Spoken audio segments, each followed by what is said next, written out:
1 साल पहले मैं मुल्तान से वापस लाहौर आने के लिए एक बस स्टॉप पर खड़ा था कि अचानक मुझे वहाँ एक रोती हुई लड़की दिखाई दी। तो मैं उसके पास गया और उससे रोने की वजह पूछी कि वो आखिर क्यों रो रही है। वो मुझे कहने लगी कि मेरे अब्बू लाहौर में नौकरी करते हैं और थोड़ी देर पहले उनके दफ्तर से कॉल आई है कि उनका एक्सीडेंट हो गया है और वो लाहौर के एक अस्पताल में एडमिट हैं। मैं लाहौर जाने के लिए पिछले 1 घंटे से बस का इंतज़ार कर रही हूँ, लेकिन कोई बस नहीं आ रही। बस इसी परेशानी की वजह से मुझे बहुत रोना आ रहा है। उस लड़की की बात सुनकर मैंने उसे हौसला दिया कि आप परेशान ना हो, सब ठीक हो जाएगा, अल्लाह पाक सब बेहतर करेंगे। इतनी देर में बस आ गई और हम दोनों लाहौर के लिए निकल आए।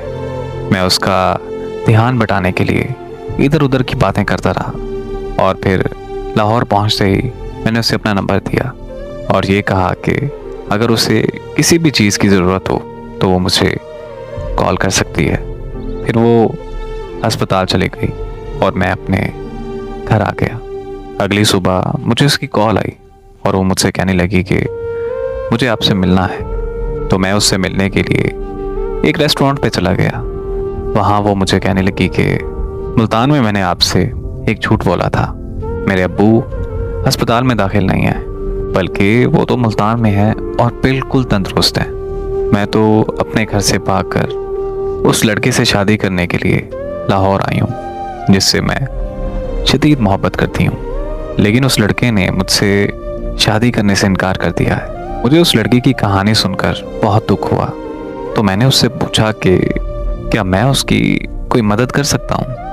उसने कहा कि मैं यहाँ किसी को नहीं जानती और अभी अपने घर वापस भी नहीं जा सकती, तो क्या तुम मुझे कुछ दिन के लिए अपने घर रख सकते हो। मुझे उसकी हालत देखकर उस पर बहुत तरस आया, लेकिन मैं उसे अपने घर नहीं लेके जा सकता था क्योंकि मेरी फैमिली उसको घर रखने के लिए कभी तैयार ना होती। इसीलिए मैंने उसे साफ साफ इनकार कर दिया। मेरा इनकार सुनते ही वो वहाँ से रोती हुई चली गई। मैं घर वापस आया तो बहुत परेशान था। अम्मी ने मुझसे परेशानी की वजह पूछी तो मैंने अम्मी को सारी बात बताई। तो मेरी अम्मी ने कहा कि जाओ और उसे घर ले आओ, और इस तरह मैं उसे अपने घर ले आया और कुछ दिनों के लिए वो हमारी फैमिली का हिस्सा बन गई और मुझे उससे बहुत प्यार हो गया। एक दिन हम दोनों घर की छत पर बैठे थे तो मैंने उसे प्रपोज कर दिया। वो लड़की बहुत खुश हुई और मुझे कहने लगी कि